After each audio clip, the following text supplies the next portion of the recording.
Welcome in the YouTube session of Career Booster. Career Booster के इस YouTube session में आप सभी का स्वागत है। आज के इस सेशन में हम लोग जा रहे हैं अध्ययन करने मानव कंकाल तंत्र के बारे में। इस सेशन का पीडीएफ का लिंक डिस्क्रिप्शन में दे देंगे। आप चाहें तो इस सेशन के पीडीएफ को डाउनलोड कर सकते हैं, लेकिन अच्छा होगा कि आप सभी बातों को सुने और अपने हाथों से लिख दें, क्योंकि जो चीज़ें आप लिख देते हैं उन पर एक बेहतर पकड़ बन जाती है। सेशन के अंत में हम इस विषय वस्तु से संबंधित सभी ऑब्जेक्टिव प्रश्न को भी करते हैं। जुड़े रहें हमारे इस सेशन से। इतना वादा दिलाते हैं कि सेशन के अंत होते होते आपको इस विषय वस्तु पर एक अच्छी पकड़ बन जाएगी। कंकाल शरीर में मौजूद वैसे संरचना है जो शरीर को एक निश्चित आकार एवं आकृति प्रदान करता है। इससे शरीर को सहारा मिलता है।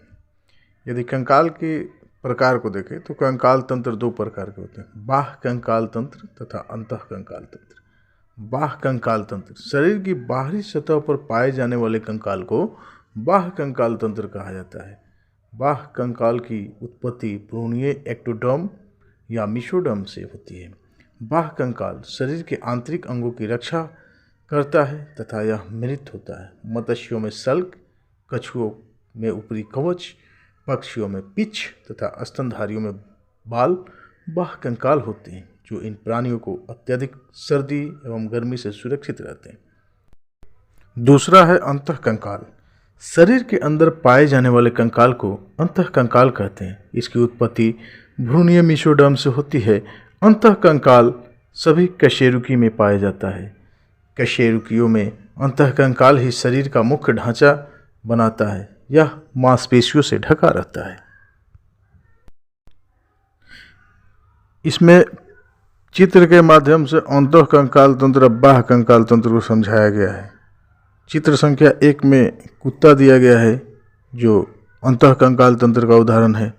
चित्र संख्या 2 में बिच्छू दिया गया है जो बाह्य कंकाल तंत्र का उदाहरण है। और चित्र संख्या 3 में एक पक्षी दिया गया है जो अंतः कंकाल तंत्र का उदाहरण है। तो उम्मीद करते हैं अंतः कंकाल तंत्र और बाह्य कंकाल तंत्र आप लोग अच्छा से समझ गए होंगे। चलिए, अब इस चित्र के माध्यम से हमने मानव शरीर में पाए जाने वाली विभिन्न प्रकार की हड्डियों तथा उनकी संख्याओं को बताने की कोशिश की है। चलिए, अब देखते हैं मानव अस्थि को। मानव अस्थि मुख्य रूप से दो प्रकार के होते हैं, उपास्थि अर्थात अपेंडिकुलर बोन्स तथा अक्षीय अस्थि यानी एक्सियल बोन्स। अपेंडिकुलर बोन्स यानी उपास्थि वैसी हड्डियां जो शरीर को चलने फिरने या गति करने में सहायक होती हैं, उन्हें उपास्थि कहते हैं। जबकि वैसी अस्थियां जो मनुष्य के अंतः भाग जैसे किडनी, गुर्दा, फेफड़ा, लीवर इत्यादि को सुरक्षा प्रदान करती है, उन्हें अक्षीय अस्थियां कहते हैं। वयस्क शरीर में कुल उपांगी अस्थियों की संख्या 126 होती है, जबकि अक्षीय अस्थियों की संख्या 80 होती है। यदि हम कुल उपांगी अस्थियों तथा अक्षीय अस्थियों की संख्याओं को जोड़ें तो कुल अस्थियों की संख्या 206 होता है। अर्थात वयस्क मानव शरीर में कुल 206 हड्डियां होती हैं। हालांकि नवजात शिशुओं में कुल हड्डियों की संख्या 213 होती है। उपास्थि अस्थियों में हाथ यानी दोनों हाथ में 60 हड्डी, दोनों पैर में 60 हड्डी, 2 पेल्विस, 2 स्कैपुला और 2 शोल्डर गिर्डर आते हैं। इनकी सभी संख्याओं को जोड़ें तो 126 होगी। जबकि अक्षीय अस्थियों में खोपड़ी में 29 हड्डी, सीना में 25 हड्डी तथा मेरुदंड में 29 हड्डियां होती हैं। यदि इन सभी को जोड़ें तो कुल अस्थियों की संख्या 80 होगी। चलिए देखते हैं फिगर में हाथ में उपस्थित सभी हड्डियों की संख्या तथा उनके नाम।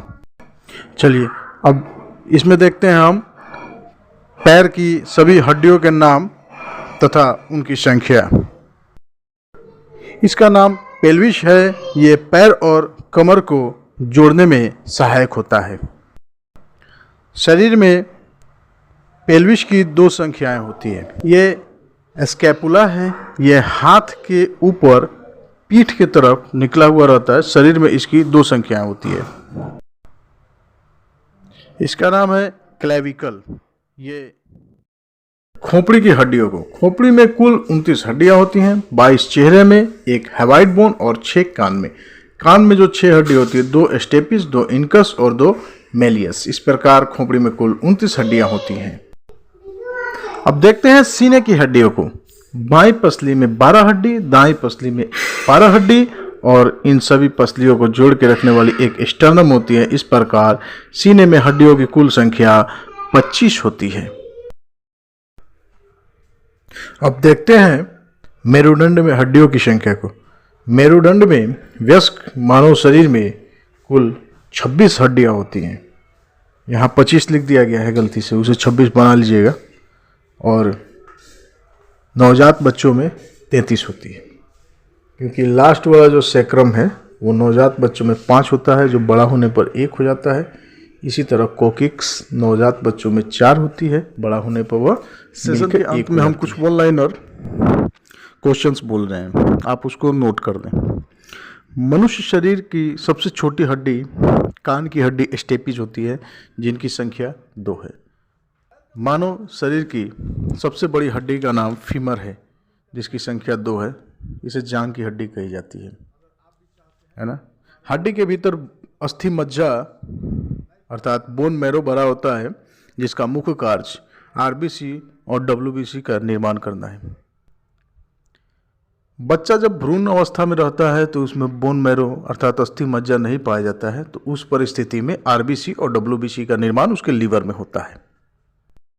वयस्क मानव शरीर में हड्डियों की कुल संख्या 206 होती है, जिनमें से 80 अक्षीय हड्डियां तथा 126 उपास्थि अस्थियां होती हैं। नवजात बच्चों में हड्डियों की कुल संख्या 213 होती है। हड्डियां संवहनीय ऊतकों से मिलकर बना होता है। हड्डियों में साइनोवियल लिक्विड पाया जाता है। यूरिक एसिड जब बढ़ता है तो साइनोवियल लिक्विड घट जाता है, जिससे गठिया रोग उत्पन्न होता है।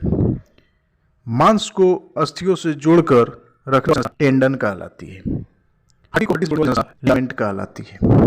एक्सरे की जांच के लिए हड्डियों की जांच के लिए की जाती है, जिसकी खोज रोंटगेन ने की। इसलिए एक्सरे की माप रोंटगेन में की जाती है। प्रायः 6 रेंजन तक का एक्सरा होता है। इसी के साथ इस सेशन की अंत करते हैं। यदि आपको ये वीडियो अच्छा लगा तो इसे लाइक, शेयर और सब्सक्राइब करना न भूलें। वीडियो में लास्ट तक बने रहने के लिए धन्यवाद। आपका दिन शुभ हो। जय हिंद।